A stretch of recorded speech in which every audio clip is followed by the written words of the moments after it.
When we think of ancient bathing rituals, our minds often go to the grandeur of Roman thermae. But centuries before Rome perfected the spa, the Greeks were already refining the art of cleanliness, self-care, and ritual purification. In today's video, we journey back to ancient Greece to uncover a world of olive oil massages, strigils scraping against sun-kissed skin, and the simple but powerful rituals of one of the world's most influential civilizations. The oldest known bathtub in history? It wasn't Roman, it was Minoan. Dating back to around 1700 BCE, a tub was discovered in the Palace of Knossos in Crete. Shaped surprisingly like modern ones, this tub speaks to a people already valuing comfort in water-based cleansing. But as civilization advanced to classical Greece, bathing wasn't just about getting clean. It was about identity, status, and balance between mind and body. Greeks believed in sophrosin, a kind of self-control and balance. Caring for the body wasn't vanity, it was virtue. Unlike us today, the ancient Greeks didn't use soap. Instead, they anointed their skin with olive oil, sometimes mixed with fragrant resins or ash. This wasn't just for scent. It softened the skin, removed dirt, and prepared the body for the next step: scraping. Enter the strigil, a curved bronze tool used to scrape away oil, sweat, and dust.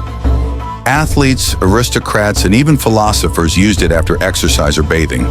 The scraping wasn't just hygienic, it was symbolic. It removed impurities from both body and soul. While not as lavish as Roman bathhouses, public baths in ancient Greece were common, often attached to gymnasia.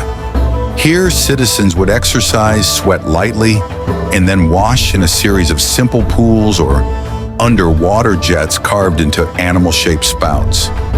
The bathhouses typically had cold and warm rooms and occasionally steam. But more than the physical environment, it was the community that mattered. Men debated politics, recited philosophy, and exchanged the latest news. Think of them as the wellness clubs of the ancient world.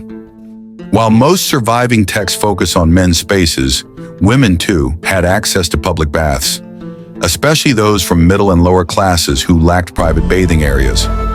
Artistic depictions show women bathing under flowing water, from carved animal heads, chatting with friends, or caring for children. We don't know much about the luxury of these spaces, but vase paintings reveal dignity, ritual, and intimacy. The bath was a place of renewal, and perhaps a rare moment of peace in a woman's busy day. In wealthier homes, baths were part of the household, often located on the ground floor. Morning washing happened in large basins, sometimes in the courtyard well. Here, women might use perfumed oils, toilet boxes, and mirrored bronze discs to beautify and cleanse. The pyxis, a painted ceramic jar, held face powders, rouge, or scented creams. These artifacts are delicate, elegant, and tell stories of intimacy and ritual care. Bathing and grooming were inseparable. After a rinse and oil massage, many men would visit the local barber, not just to trim their beards, but to socialize. Greek barbershops were hubs of community gossip. They were the Twitter feeds of the ancient world, where news of distant wars or political changes might first break. In fact, the first reports of the Athenian defeat in Sicily were whispered not in council, but in a barbershop. In a time when many ancient civilizations struggled with sanitation, the Greeks stood out, not just for their bathing rituals, but for their early awareness of environmental health.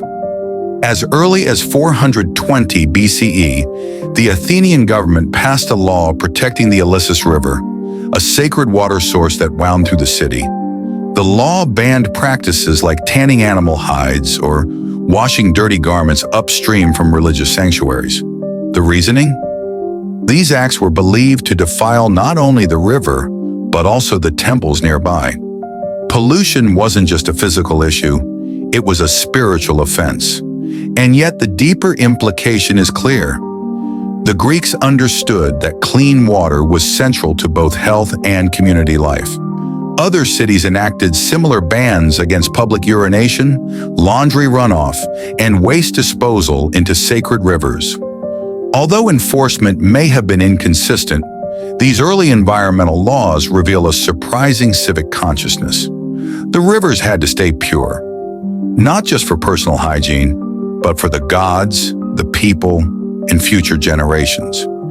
In many ways, it was an early recognition of sustainability, a concept far ahead of its time.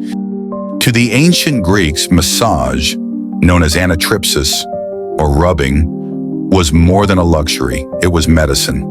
Hippocrates, the renowned physician and father of medicine, wrote extensively on its therapeutic value. He believed that a skilled doctor must be just as knowledgeable in rubbing the body as prescribing herbs. The type and intensity of rubbing could change the body's structure and energy. Rubbing hard binds, rubbing soft loosens, moderate rubbing grows flesh. This was Hippocrates' philosophy, and it wasn't just theory, it was daily practice.